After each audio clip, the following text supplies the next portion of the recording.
6 आने और बंटवारे की त्रासदी लेकर आया परिवार। ट्रेन में बेचा ब्लेड और मूंगफली, आज करोड़ों का कारोबार। हम बात कर रहे हैं कानपुर के अरोड़ा परिवार की। एक ऐसा परिवार जो कि बंटवारे की त्रासदी के बाद कानपुर आया था।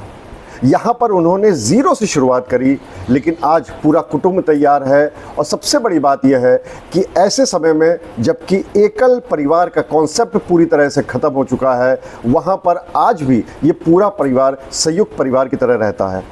हमारे साथ मौजूद हैं उनके सदस्य विनय अरोड़ा। इनसे पूरी बात करेंगे और जानेंगे कि आखिर क्या हुआ था 1947 में, कहाँ से हुई शुरुआत और कैसे आया परिवार यहाँ पर, और उसके बाद इतना बड़ा कुटुंब और इतना बड़ा कारोबार कैसे तैयार हो पाया। विनय जी, स्वागत है आपका TV9 में। सबसे पहले हम आपसे ये जानना चाहेंगे कि आखिर इसकी शुरुआत कहाँ से हुई थी। 1947 का जो बंटवारा हुआ, कौन वहाँ से आया था, किस तरह आया था, ये पूरी कहानी बताइए। जो अपने बड़ों से पूर्वजों से सुना वही आपके साथ शेयर करूँगा। बंटवारे के बाद जब हम लोग को अपने होश आया तो जो बुज़ुर्गों से सुना वो यही सुना कि बेटा लाहौर में अपना भगवानपुरा गांव एक था, वहाँ पे रहते थे दादा दादी, पिता, ताऊ और 3 बहनें।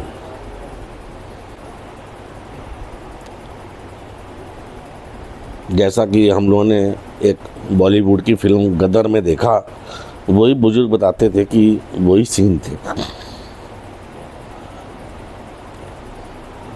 ट्रेनों से लाशें किसी तरीके से जान बचा के भागना, बोरों में छुप के भागना, सेम वही सीन था। खैर, बुजुर्गों ने यहाँ पर अपना जीवन यापन सबसे पहले वहाँ से कौन आया था? जैसे आपने बताया दादाजी, हमारे दादा, क्या नाम था उनका? दादी का क्या नाम था? दादाजी स्वर्गीय मूलचंद जी अरोड़ा और दादी स्वर्गीय द्रौपदी देवी अरोड़ा।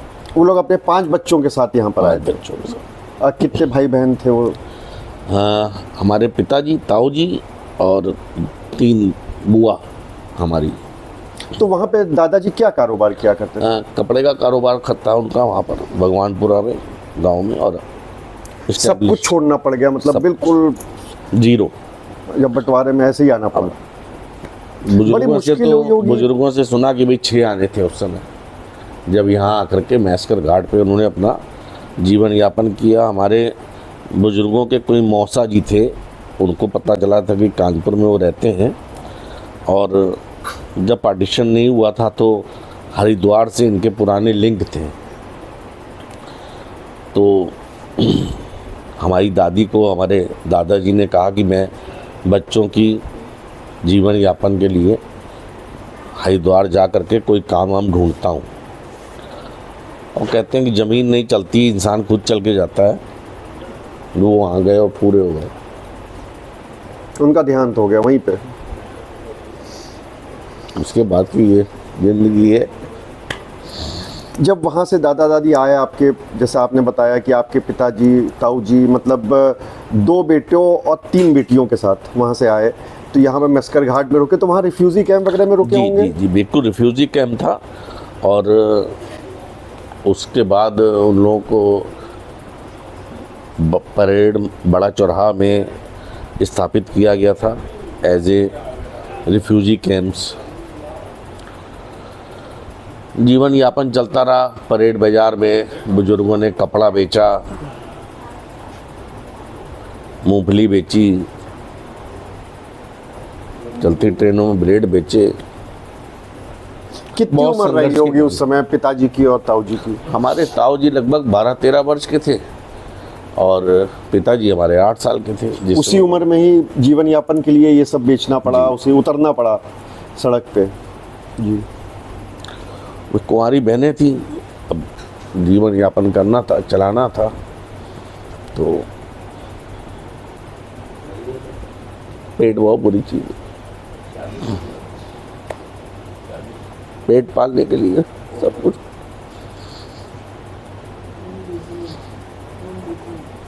उसके बाद फिर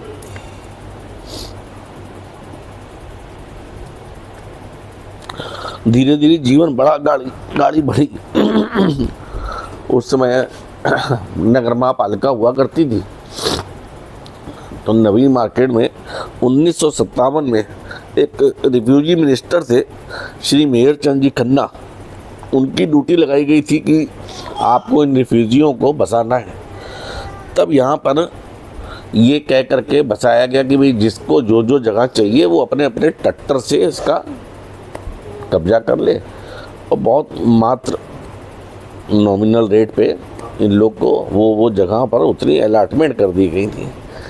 तब से वो ज़िंदगी चली आई आज। ये जहाँ पर ट्रैक्टर वाली दिया जीवन यापन के लिए दिया गया होगा जी। तो उस ट्रैक्टर में फिर क्या बेचते थे? शुरुआत उन्होंने की चटाइयों से, क्योंकि गंगा जी बगल में थी, तो बहुत से शरणार्थी गंगा जी के किनारे भी बसे हुए थे, तो उनको ये लगा कि ये आइटम हमारे को अच्छा जीवन यापन के लिए उपयोगी रहेगा। तो साइकिल की टोकरियाँ, लोग फल फ्रूट्स वगैरह ले जाया करते थे, तो उन्होंने इसी चीज़ को ही अपना जीवन यापन का स्रोत समझा। और ताऊ जी ने परेड बाज़ार सामने कपड़े की जो बाज़ार लगता था उस ज़माने में, मंगल, बृहस्पति और शनि, वहाँ पे कपड़ा बेचना शुरू किया, साइकिल पे रख करके, ज़मीन में रख कर। आगे कारोबार कैसे बढ़ा, क्योंकि आज इतना बड़ा कुटुंब है, इतना बड़ा कारोबार है? लड़कियों के विवाह किए, अपनी शादियां की। बुजुर्गों से सुना कि मेरे से पूर्व प्रभु ने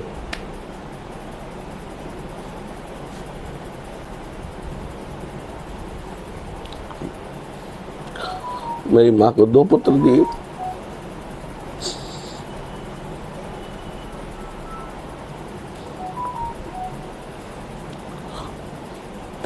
दोनों की डेथ हो गई सिर्फ घर में पंखा न होने की वजह से।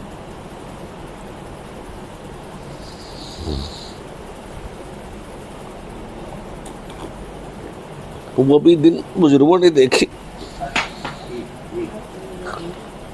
स्ट्रगल खूब रहा लाइफ में। जब नवी मार्केट में दुकानें मिली तब थोड़ा थोड़ा स्थापित होना शुरू हुए।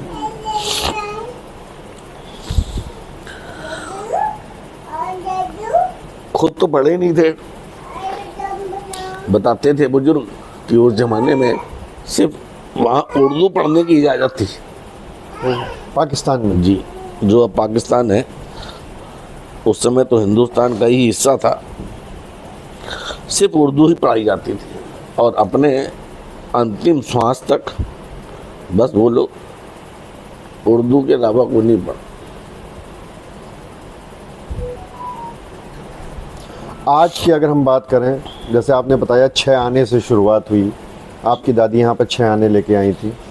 अगर आज की बात करें तो आज कितना बड़ा कारोबार है, कहाँ कहाँ फैला हुआ है, क्या क्या काम होता है? सब बच्चों को हमारे बुजुर्गों ने उच्च शिक्षा दी, खूब मेहनत की, खूब स्ट्रगल करके बच्चों से कहा कि बेटा हम नहीं पढ़ पाए, आप लोग पढ़िए।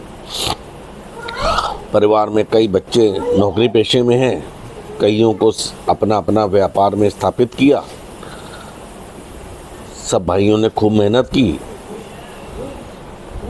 धीरे धीरे प्रभु ने उस मेहनत का फल दिया और आज सब प्रभु कृपा से इस्टेब्लिश्ड है। किस किस चीज़ों की दुकानें हैं, शोरूम हैं, क्या है? सबसे पहले तो बुजुर्गों ने नवीन मार्केट में हैंडलूम का कार्य किया, फर्नीचर से उनकी उपलब्धि शुरू हुई, फर्नीचर में बहुत नाम कमाया। फिर नवीन मार्केट में जूते चप्पल का शोरूम खोला। बहुत अरसों के बाद एक गेस्ट हाउस खोला जो बहुत ख्याति सुकून चल रहा है इस समय शहर में।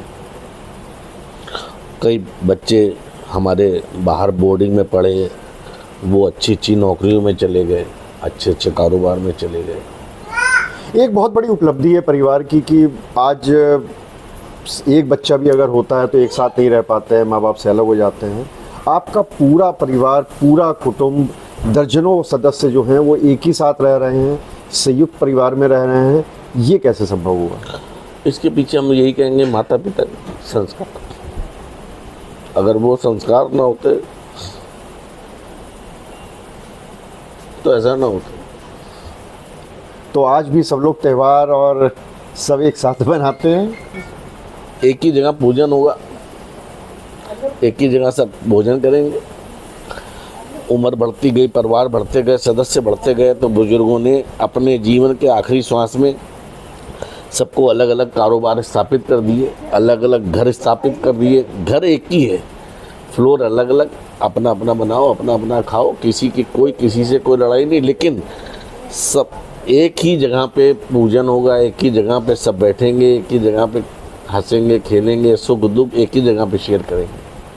तो ये आज के समय में बहुत बड़ी बात है, क्योंकि वो कहावत कहते हैं ना कि जब बर्तन है तो खटकते ही हैं आपस में। तो उसके बाद भी इतनी पीढ़ियां, मेरे ख्याल से इस समय 5वीं पीढ़ी चल रही होगी जी जी परिवार की। जी जी। तो 5वीं पीढ़ी तक भी सब लोग एक साथ हैं, ये बड़ी बात है। समर्पण, सहनशीलता, जो घर के बड़े हैं उन्होंने यही सिखाया कि चाहे कुछ भी हो जाए। जब उन्होंने संघर्ष किया था तो हम लोग भी, कोई दुख आएगा तो संघर्ष कर रहेंगे, लेकिन रहेंगे सब एक साथ। इस समय सबसे बुजुर्ग सदस्य कौन है हमारे परिवार में? हमारे सबसे बड़े भाई हैं,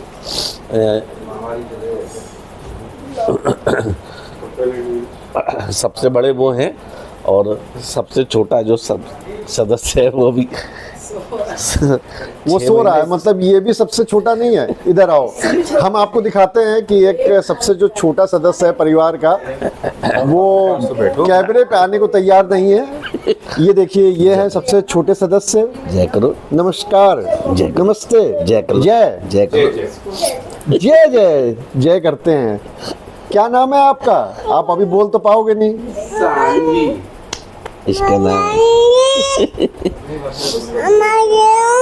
तो ये सबसे छोटे सदस्यों में से है परिवार के।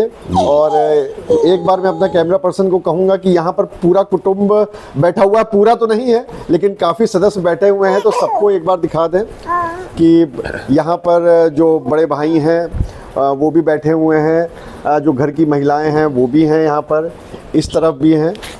तो सबको एक बार ज़रूर दिखा दें। और एक बार महिलाओं से ज़रूर बात करना चाहेंगे, क्योंकि एक कहते हैं कि परिवार में सबसे ज़्यादा अगर एकता बनी हुई होती है तो वो महिलाओं की वजह से होती है, और एकता अगर टूटती है तो वो भी महिलाओं की वजह से होती है।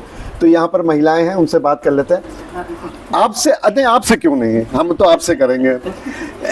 ये बताइए, संयुक्त परिवार आज के समय में होना बहुत मुश्किल होता है, कैसे संभव हो पाया कि आप सब लोग, पूरा परिवार एक साथ है? नहीं, सब मिलजुल के रहे हैं। जो ज़रूरत पड़ी एक दूसरे के लिए वो सब ने किया, और एक दूसरे के लिए जो सेक्रीफाइस करना पड़ा, जो करना सब ने मिल के किया।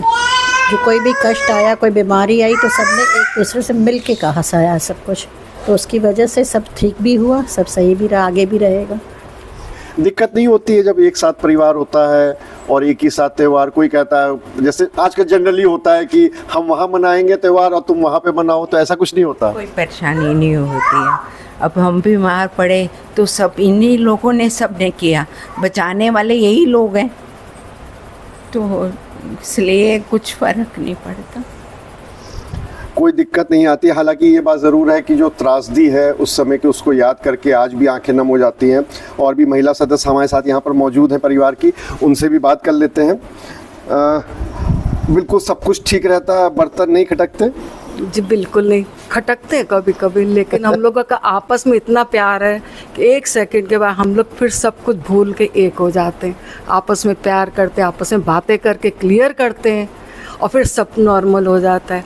हम लोग शुरू से, मेरी शादी 45 ईयर्स हो गए हैं, तो हम लोगों को लगा ही नहीं कि हम लोग अकेले रह सकते हैं।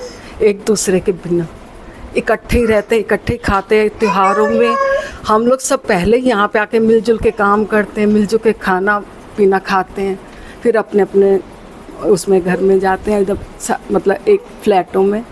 और आपस में इतना प्यार है कि भगवान किसी की नज़र ना लगाए हमारे परिवार।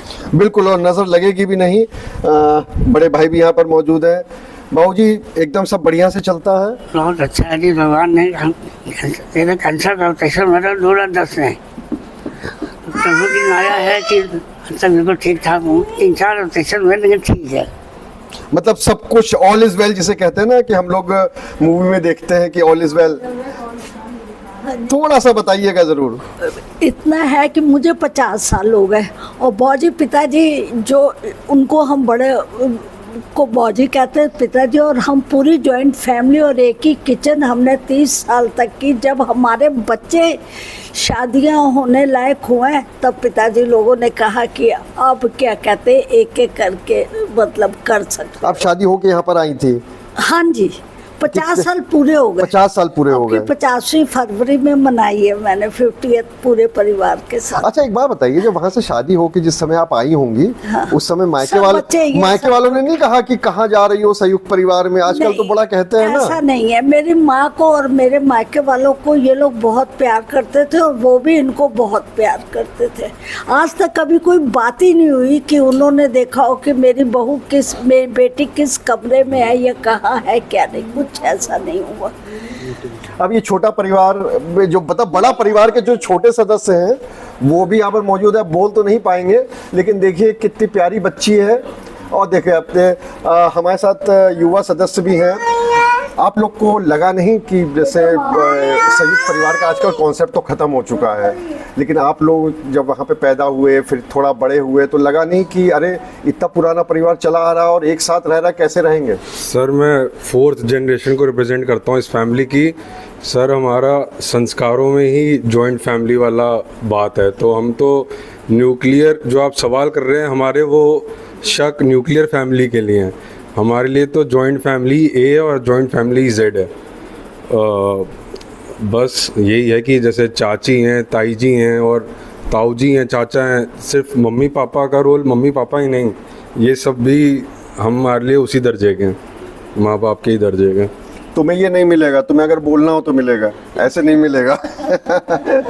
सब कुछ ठीक ठाक चलता है जी, भगवान का आशीर्वाद है। और भाइयों में मैं सबसे छोटा हूँ, लेकिन माँ बाप जब गुजरे उसके बाद मुझे माँ बाप की कमी महसूस भाइयों और भाभियों ने होने नहीं दी।